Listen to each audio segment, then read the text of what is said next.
What up, peeps? This video is about my upgrade from a GTX 650 Ti boost to my new GTX 1060 OC. My other PC specs are still the same as the video about the usability of the 650 after using it for 3 years. I suggest you watch this video as well, as you can really see the performance boost I've gained after this upgrade. My PC specs are 8GB of DDR3 RAM, 128GB SSD, 2TB HDD, and my CPU, an AMD fx-8350 clocked at 4GHz. This video is for everyone who wants to buy a 1060 or has the same CPU I have and is wondering if he should upgrade his CPU or his GPU. First, a simple benchmark, 70,000 points, a very decent score compared to the 5,000 points of the 650. It's a massive upgrade which triples the score of the 650. Of course, a simple benchmark like this one doesn't say much about real life performance in gaming and editing, so that's why I will show you benchmarks in games like GTA 5, Metro Last Light, BF1, Rainbow Six Siege and Arma 3. First off, Metro Last Light, a game that received a remaster almost 3 years ago. It's a very GPU demanding game with great lighting, textures and of course mechanics and physics. It's a great title which ran absolutely fantastic on my setup. As you can see, it totally destroys the benchmark, which are all in ultra settings, which are max of 148 frames and an average of 78. I think the average is on the lowest side because when the benchmark is loading in, it has extremely low frames for around 5 seconds, which really ruins the reliability of this specific benchmark. It's still great though that this card reached 80 average and totally playable. After that, the Heaven benchmark, a great benchmark for testing your system capability on heavy tasks like gaming. As you can see, it's all an ultra preset on 1080p. As you can see, a very good and stable FPS in the high 70s and a max of 167.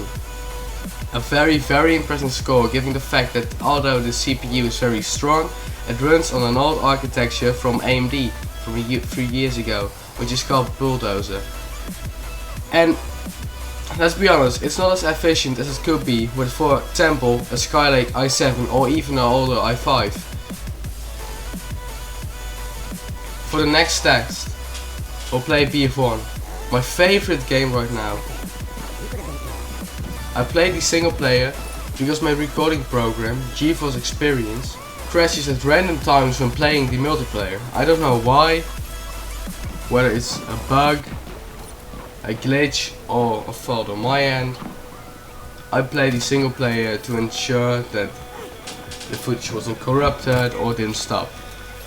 But as you can see, the frame rate is amazing. It's all in ultra settings and on 1080p, so it's full HD.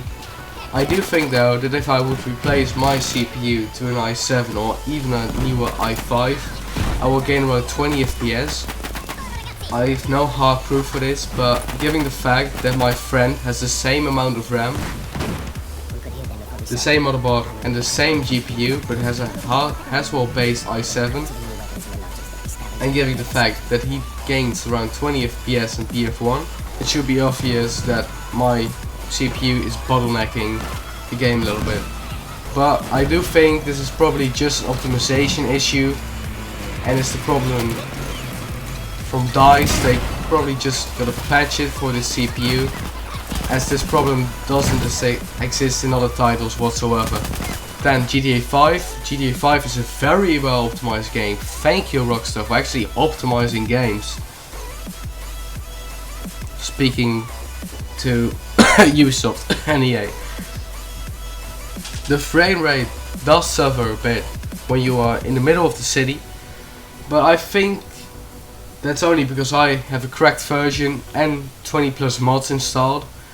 And as you can see, even with 20 plus mods and a cracked version, it runs great. No problem with GTA 5 whatsoever. RAM usage is not higher than 3GB, which is perfect. Given the fact that this GPU has 6GB, so it's more than enough. Now I will show you Rainbow Six Siege. I'm really happy with this performance because my old 650 couldn't handle this game at all and was struggling to even hit a 30 frames mark on 720p low. It sure was cinematic though, but as you can see, this is much better. It's a great title, great graphics, and a perfect frame rate.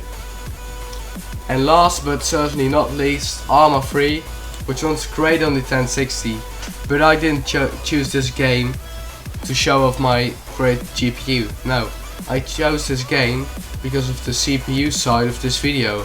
Arma 3 runs great, but not because of the GPU, because of the 8-core CPU that allows all of the mechanics and physics to properly load in. Whether you use a 1080, a 1060 or 1050 or a 760, but all with the same CPU, the FPS will be equal, because Arma is a very CPU intensive game and doesn't need a good GPU to run properly. So guys, thank you for watching my video. I really hope it was useful for you. Don't forget to leave a like, a dislike or a comment. I really hope you enjoyed. Sorry, I'm a bit sick at the moment, so my voice is a bit shitty. And my mic is like a fucking toaster, so I will try to buy a better mic. But for now, this is it, and goodbye.